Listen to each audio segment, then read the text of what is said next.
Hi guys, welcome to YouTube. भाई कैसे हैं आप लोग? आई होप सब बढ़िया होंगे, ज़बरदस्त होंगे, अपने घर में सुरक्षित होंगे। अच्छा, वीडियो स्टार्ट करने से पहले मैं आपको बता दूं भाई, जो आपका मेरा ऐप है जो यूट्यूब चैनल नाम से है, उसी नाम से आपका ऐप भी दिया हुआ है। कई बच्चे कंफ्यूज हैं। प्लस आपके यूट्यूब चैनल पर ही मैंने लिंक दिया हुआ है, हर जगह लिंक दिया रहता है, ईच एंड एवरीथिंग।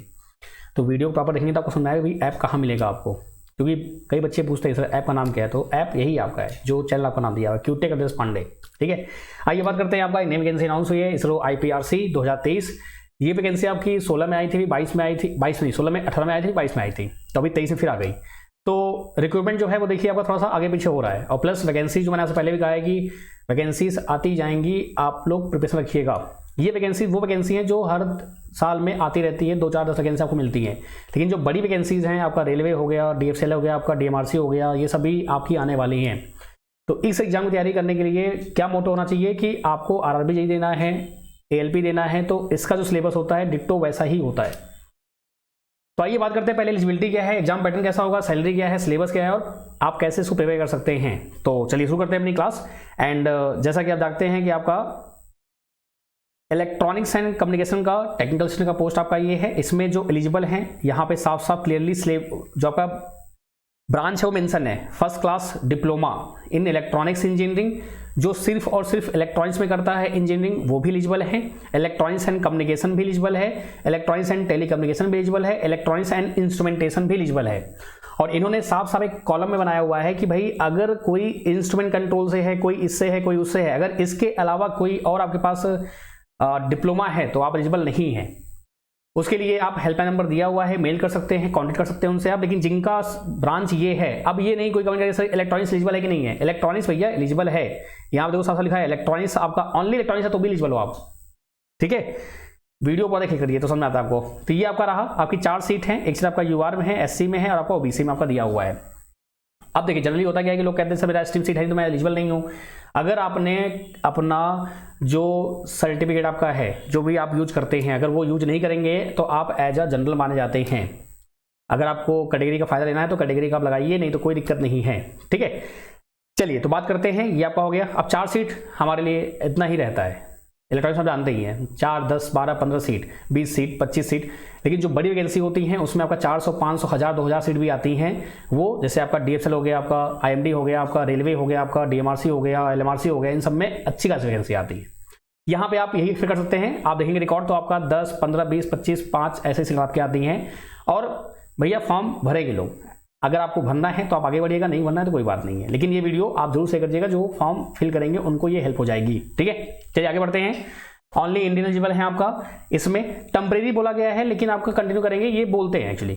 अस्थाई फिर स्थायी करते हैं, तो ये आपका स्थायी है, परमानेंट ही है। मैं हमेशा जब भी बनाता हूँ नोटिफिकेशन तो मेरा परमानेंट बनाता हूँ, कभी मैं अस्थाई नहीं बनाता। ठीक है, इसमें ये बोला हुआ है जो भी क्वालिफिकेशन आपकी दी हुई है 24/4, यानी 24/4 इसका लास्ट डेट है फॉर्म का। 24 अप्रैल से पहले आपका वो चीज कंप्लीट होना चाहिए। अगर कंप्लीट नहीं है, अपीयरिंग में आप हो तो आप एलिजिबल नहीं हो। साफ साफ उन्होंने यहाँ पे लिखा हुआ है।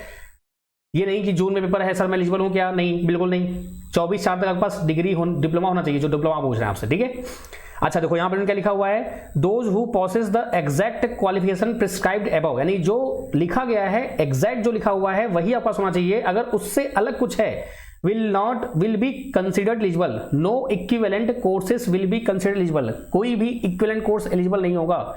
इलेक्ट्रॉनिक्स मेंशन है, एलिजिबल हो आप। इलेक्ट्रॉनिक्स एंड कम्युनिकेशन आप एलिजिबल हो। इलेक्ट्रॉनिक्स एंड टेलीकम्युनिकेशन आप एलिजिबल हो। इलेक्ट्रॉनिक्स इंस्ट्रूमेंटेशन आप एलिजिबल हो। इंस्ट्रूमेंट कंट्रोल आप एलिजिबल नहीं हो। तो याद रखिए इस चीज को, भूलेगा नहीं।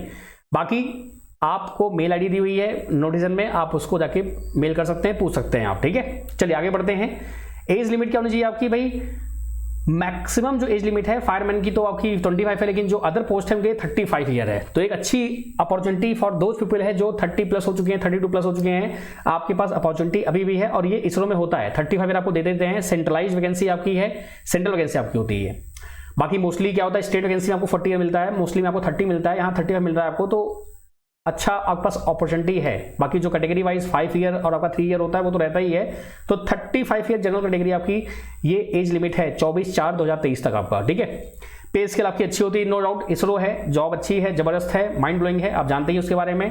लेवल 7 आपका है, 44 आपका HRA DRA वॉटेवर जो भी आपका है वो सब आपको मिल जाता है। बाकी अदर तो ये अदर के लिए हैं। टेक्नीशियन भी के लिए आपका 20 आप जानते ही हैं। चलिए आगे बढ़ते हैं। आपका जो सिलेक्शन है कैसा होगा, रिटन टेस्ट आपका होता ही है एज यू नो, और आपका स्किल टेस्ट। अच्छा, कई बच्चे पूछते हैं इस टेस्ट में क्या होता क्या है, तो स्किल टेस्ट एक्चुअली होता ये है कि भाई आपसे वो प्रैक्टिकल कराते हैं। प्रैक्टिकल इन द सेंस आपको कुछ सर्किटरी दे देंगे, कुछ आपको दे देंगे भाई आप ये बनाओ, हाफ एडर बनाओ, फुल एडर बनाओ, ऐसे बनता है। मैं आपको बताऊंगा उसके बारे में, निश्चित रहिए आप उसके लिए, ठीक है। बीच में स्किल टेस्ट के लिए बच्चों ने मुझे फोन किया तो मैंने उनको टेलीफोनिक के थ्रू बता दिया था मैंने। बाकी जो भी रहेगा हम लोग स्किल टेस्ट में काम करेंगे प्रॉपर्ली। आपका रिटन टेस्ट होगा, फिर आपका स्किल टेस्ट होगा, ठीक है। वो भी कैसा होगा, क्यूरिकुलम बेस्ड, आपका जो क्यूरिकुलम आप पढ़ते हैं उससे बेस्ड होगा आपका। फाइनल क्या बोल रहे हैं, the final selection will based on the score obtain in written test. आपका फाइनल जो होगा वो रिटन टेस्ट में आप जो स्कोर गेन करेंगे वही आपका होगा। आपका जो रिटन टेस्ट होगा वो आपका कई सारी कंट्री कह रहा हूं मैं, स्टेट्स एंड सिटीज में आपका होगा। कंट्री कहां जा रहे हो, सिटीज में होगा आपका, ठीक है। और जो आपका सिटी आप भर दोगे वो कभी भी चेंज नहीं होगा, यानी कि आप ये नहीं कि आप चेंज कर सकते हैं ना, नहीं चेंज कर सकते आप, ठीक है। चलिए नेक्स्ट क्या बचा भाई, आपका रिटन टेस्ट आपका जो होगा क्रॉस, फिर आपका यहाँ पे रहेगा दिस वन, बाकी कुछ खास में है नहीं। चलिए तो आपका रिटन होगा, फिर आपका स्किल टेस्ट होगा। सिलेबस मेंशन नहीं है, उन्होंने बोला है साफ साफ कि एकेडमिक जो आपका सिलेबस होता है उसको ही फॉलो करना है। जैसा आप जानते हैं कि प्रीवियस ईयर्स के अवेलेबल हैं, 16 का भी अवेलेबल है, 18 का भी अवेलेबल है, 22 का भी अवेलेबल है। मैं आपको कराऊंगा कल से, मंडे से आपका इसका मैं कराऊंगा पेपर, उससे आपको क्लैरिटी मिलेगी भाई क्वेश्चन किस लेवल से पूछे जाते हैं और सिलेबस क्या पूछा आता है। तो मैंने इसका पूरा निचोड़ निकाला हुआ है, सिलेबस जो आप जानते हैं कि क्या आपका आता है क्या आपका नहीं आता है। 80 मल्टीपल चॉइस क्वेश्चन होंगे, 90 मिनट आपको मिलेंगे, 90 मिनट में आपको 80 क्वेश्चन करने रहेंगे 90 मिनट में आपका, ठीक है। टाइम आपको ठीक ठाक मिल रहा है, बेटर तरीके से। 1/3 मार्किंग है, नेगेटिव मार्किंग का 1/3 है, और 32 मार्क्स आपको लाने ही पड़ेंगे। 40% आप जानते हैं कि भाई आपका लाना ही पड़ेगा आपको, इसमें कोई दो राय नहीं है। अगर इससे कम आपके आ रहे हैं तो आप ऐसे ही डिस्क्वालीफाई हो।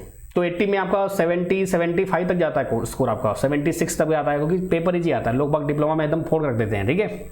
मैं कराऊंगा आपको, डोंट वरी अबाउट दैट, ठीक है। चलिए भाई आगे बढ़ते हैं। फिर स्किल टेस्ट के लिए आपका भाई अगेन सेम कहानी आपकी है, बाकी बताऊंगा मैं आपको। अब आपको ऑनलाइन अप्लाई करना है, 27 आपका कल से ये फॉर्म स्टार्ट हो जाएगा और 24 अप्रैल तक आपका है। तो पेपर आपका मई जून में पॉसिबिलिटी है। ये फॉर्म भरना क्यों इंपॉर्टेंट है, क्यों इंपॉर्टेंट है, इंपॉर्टेंट ये है कि आप एक फ्लो में रहेंगे। क्योंकि मैं देख रहा हूँ कहीं ना कहीं बच्चे थोड़ा लैग कर रहे हैं, क्योंकि मैं ऑनलाइन क्लास लेता हूँ और बच्चों का जो रिस्पॉन्स आता है समझ में आता है कि हाँ आप लोग थोड़ा सा डीमोटिवेट हो जा रहे हो। तो आपको नहीं होना है, क्योंकि पेपर आरआरबी चाहिए या कुछ भी आएगा तो वो फटाफट एग्जाम लेगा भाई तुरंत, मतलब वो वेट नहीं करने वाला है, क्योंकि सेंट्रल वैकेंसी है। आप जानते हैं पिछली बार ऐसा ही हुआ था, स्टेज 1 में आपको 4 मंथ मिले थे, स्टेज 2 में आपको 10 दिन मिला था, मात्र 10 दिन मिला था। अभी डीआरडीओ देख लो आप, डीआरडीओ का ही सेम देख लो आप, वही कहानी हुई। तो इसलिए टेक्निकल को मेंटेन रखो आप लोग। हाँ थोड़ा मेरी तरफ से भी हल्की सी कमी ये हो रही है कि मैं क्लास आपकी बीच में थोड़ा सा, अभी तो चल रही कंटिन्यू आपकी, बीच में ब्रेक हो गया था 10-5 दिन का, तो उसके लिए थोड़ा आप डिमोटिवेट हो गए। आप डिमोटिवेट मत होइए यार, मैं हूं ना, आपके परेशान हो। क्लासेस आपकी चलेंगी धुआंधार तक, से आप एकदम मोटिवेट रहा करो, नहीं तो फिर दिक्कत हो जाएगी ना। बाकी मैं वीडियोस भी डालूंगा, आरआरबी जिम का सिलेबस होता है, उसमें क्या होता है आपका, सब कुछ वही होगा, ठीक है। चलिए आगे बढ़ते हैं। बाकी आपका हाँ एक्चुअली क्या हुआ ना कि जब मैंने इसका फीस देखा 750 रुपीज में, भाई तो उड़ गया भाई, सब ऐसे कैसे हो गया। इसरो तो नॉर्मली 200-300 रुपये लेता है। तो बाद में रियलाइज हुआ कि नहीं 750 तो आपसे ले रहे हैं ये, लेकिन फिर आपको ये रिफंड भी करेंगे। जस्ट लाइक आरआरबी जेईई में हुआ था, जैसे एएलपी में हुआ था कि भाई आप पेपर देंगे तब आपका रिफंड होगा, पेपर अगर नहीं देंगे तो आपका रिफंड नहीं होगा। तो आपका वहां पे कॉलम आएगा बैंक अकाउंट के लिए, आपका नाम के लिए, जिसमें आप रिफंड चाहते हैं, पूरा डिटेल आपको सही से भरना है, प्रॉपर्ली भरना है, उसमें कोई कोताही नहीं करनी है। तो 750 है टेक्निकल असिस्टेंट के लिए आपका, ठीक है। और देखो यहाँ पे लिखा है रिफंड ऑफ एप्लीकेशन फी, जो आपके 750 रुपीज हैं, 500 रुपए जो अदर कैटेगरीज हैं उनको 500 रुपए होगा, यानी कि 250 रुपए आपका एप्लीकेशन फी है। अब ये क्यों किया उन्होंने, पता नहीं क्यों कर रहे हैं ये ऐसे ही आरआरबी में उन्होंने किया था। अब हो सकता है कि भाई जो अपीयर नहीं होते हैं इसलिए क्या हो कि भाई बहुत लोग अपीयर नहीं होते हैं, उन्होंने साफ साफ लिखा हुआ है only who appear in computer based test, जो अपीयर होगा उसी का वापस होगा, नहीं वापस नहीं होगा। अच्छा अब इसमें क्या है, डबल स्टार बना हुआ है, तो SC ST एक्स सर्विसमैन जो आपके हैं और जो वुमेन्स हैं उनका पूरा का पूरा फी रिफंड होगा, क्योंकि 0 फी लगता है उनका, नील लगता है, जो कि हमेशा लगता आया है। 250 रुपये फी आपकी है, लेकिन अभी फिलहाल 750 रुपये है। आप पेपर देंगे तो आपका एकदम प्रॉपर्ली रहेगा। तो इसलिए उन्होंने बोला है करेक्टली फंड बैंक अकाउंट, आपका प्रॉपर्ली IFSC कोड क्या है, नया बैंक क्या है, सब कुछ ईच एंड एवरीथिंग। और बहुत ही ट्रांसपेरेंसी होती है, अच्छी ऑर्गेनाइजेशन है, ऐसा नहीं कि आपका पैसा वो खा जाएंगे, डोंट वरी अबाउट दैट। लेकिन हाँ ये करने का लॉजिक क्या हुआ समझ नहीं आया मेरे को। ऐसे आरआरबी में उन्होंने किया हुआ था, सेम ऐसे उन्होंने यहाँ पे किया हुआ है। आरआरबी तो बड़ी वैकेंसी थी, वहाँ पे तो अच्छा खासा हो कहते ना कि आप पैसा इकट्ठा हो जाता है ऐसा। और यहाँ भी लोग फॉर्म भरते हैं, 4 सीट है, ऐसा नहीं 4 सीट लोग देंगे, 4 सीट तो क्या करेंगे हम, 4 सीट मतलब वैकेंसी आपकी है, जॉब आपकी पक्की होगी और फॉर्म भरेंगे, ऐसा नहीं है। तो इसलिए दूसरों मत दिखिएगा, अपना तैयारी रखिए आप लोग, अपना चीज़ें करिए, क्योंकि सिलेक्शन तो होगा ही होगा, बच्चे ज्वाइन करेंगे तो कौन है वो लोग, वही तो है जो फॉर्म भरने वाले हैं, ठीक है। आप डेट रखिए 27 मार्च 24 अप्रैल आपका ये लास्ट है, ठीक है।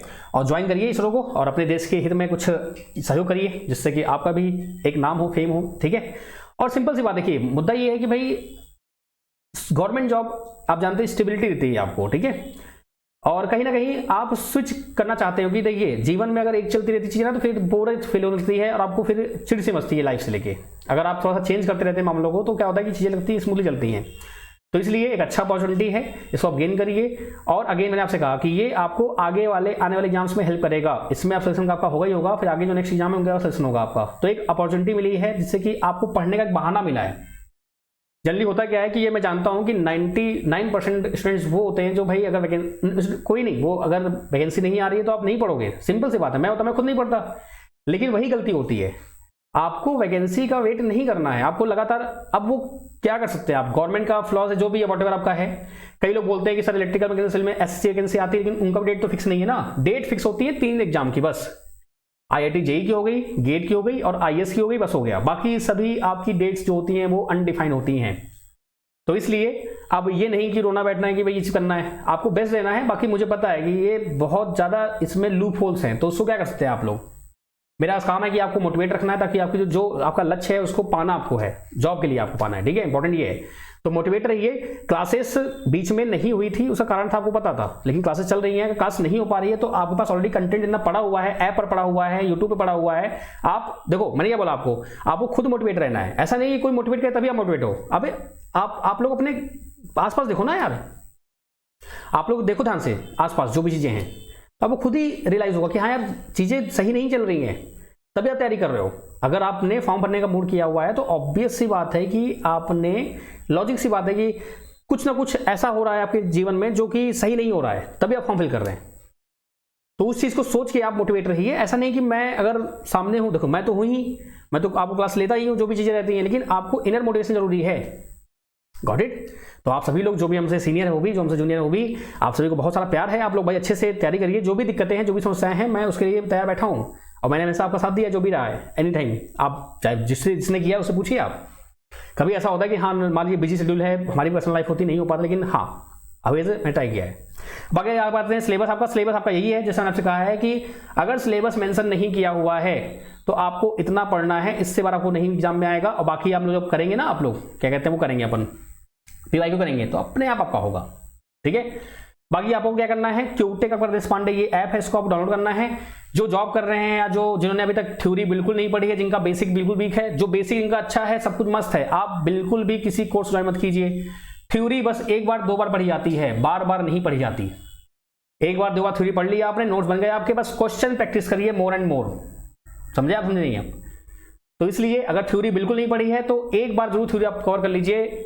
जॉब करते रहिए और फिर अपना थ्योरी पढ़ते रहिए, दोनों चीजें है। थ्योरी बार अच्छे से नोट बना लीजिए प्रॉपर्ली तरीके से, उसके बाद आप कोई भी एग्जाम लीजिए, कोई दिक्कत नहीं है। लेकिन थ्योरी कंप्लीट होनी चाहिए, प्रैक्टिस भरपूर होना चाहिए। अगर करना है आपको तो कोर्सेज आपको मिले हुए हैं। इलेक्ट्रॉनिक मास्टर कोर्स आपका नाम से है, आप 3 month 6 month 12 month it's up to you, ये आप प्लान कर सकते हैं। और अगेन ये जो वैलिडिटी है उसके बाद आप वीडियो एक्सेस नहीं कर पाते हैं, ये सभी जानते हैं। आजकल ऐसा कुछ नहीं मुझे बताना पड़े, क्योंकि 1-2 केस ऐसा हुआ है कि कई बच्चों को शायद उनको लगा कि हम वीडियो डाउनलोड कर लेंगे तो हम लाइफ टाइम देख पाएंगे, तो ऐसा बिल्कुल नहीं है। आप ऐप में अगर डाउनलोड करते हैं तो आप उसको आफ्टर द वैलिडिटी आप नहीं एक्सेस कर पाएंगे। तो इसलिए ये ध्यान रखते हुए आप अपने कोर्स को टाइमली कंप्लीट कर लीजिएगा, नहीं तो आपको बाद में बड़ा पछताना होगा, ठीक है। सो बाकी ये आपका है पूरा, आपको PDF मिलता है, हर चीज मिलती है। डेमो क्लास भी अवेलेबल है, वहां पर आप डेमो भी दे सकते हैं। यहाँ पे भी डेमो करेंगे, वहाँ डेमो मिल जाएगा। भाई कोई दिक्कत है कॉन्टेक्ट करिए मुझे, आप ये नंबर दिया हुआ है मेरा। बाकी अगेन मैंने फिर से बोला है, एज लिमिट अच्छी खासी है। थोड़ा वीडियो लंबा हुआ, क्यों ऐसा हुआ, क्योंकि मुझे थोड़ा आपसे बातें भी करनी थी, इसलिए ऐसा हुआ। भाई करंट वैकेंसी आपकी MPPGCL आपकी है, जो कि आपने फॉर्म फिल कर दिया होगा, उसका डेट खत्म हो चुका है आपका। अभी क्या कहते हैं IPR का वैकेंसी अनाउंस हुआ था, 10 सीट उसमें है, वो भी आपका है। और आपका ये है वैकेंसी, अब मैंने क्या बोला आपको, वैकेंसी आपको लगातार मिलती रहती है। मैं ये नहीं कहता कि बल्क मिलेंगी, कि 1000-2000 वैकेंसी आपको हर महीने मिलेंगी, नहीं। आपको 10, 15, 20 सीट आपको मिलती रहेंगी, ताकि आप उस मोटिवेशन में मेंटेन रखेंगे। बाकी बीच में आपको बड़ी वैकेंसी मिलती है, जहां आपको 100, 200, 400 सीट आपको मिलती है, 500 सीट मिलती है आपको है। तो इसलिए अपनी जो एक कहते नहीं कि आपका एक जो माहौल बना हुआ है उसको मेंटेन रखिए, और घबराइए भी को नहीं। क्या कहा मैंने आपसे, ठीक है। और इंपॉर्टेंट ये भी है ना कि भाई मोटिवेशन मुझे चाहिए होता है ना, कि आपका लगे कि हाँ यार सर मुझे चाहिए, मैं डेस्परेटली वेट करता हूं, तो भैया मैं भी बहुत तेजी से आपके लिए भी काम करूंगा। बाकी हम लोग साथ में रहेंगे। Thank you so much guys, have a great day. बाकी ये वीडियो अगर काम के आपका है तो आप देखिएगा, अगर नहीं है तो फिर आप किसी को शेयर कर दीजिएगा ताकि उसको ये हेल्प हो सके। वीडियो थोड़ा लंबी हो गई, उसके लिए माफी चाहता हूं मैं, लेकिन जरूरी था ये बात करना क्योंकि मुझे कहीं ना कहीं लग रहा था। बाकी वीडियोस मैं छोटी डालता रहूंगा आपके लिए कि कैसे आपको कहां पे लैग करना है, कहां पे लैग नहीं करते आप लोग, क्या चीजें होती हैं, सब की बात करूंगा मैं आपका। बस थोड़ा सा है, ऑफलाइन चीजें भी होती हैं, ऑनलाइन चीजें भी होती है, तो थोड़ा सा टाइमिंग हल्का सा इशू होता है, लेकिन I will try to my best, मैं आपको बेस्ट दूं जैसा भी होगा।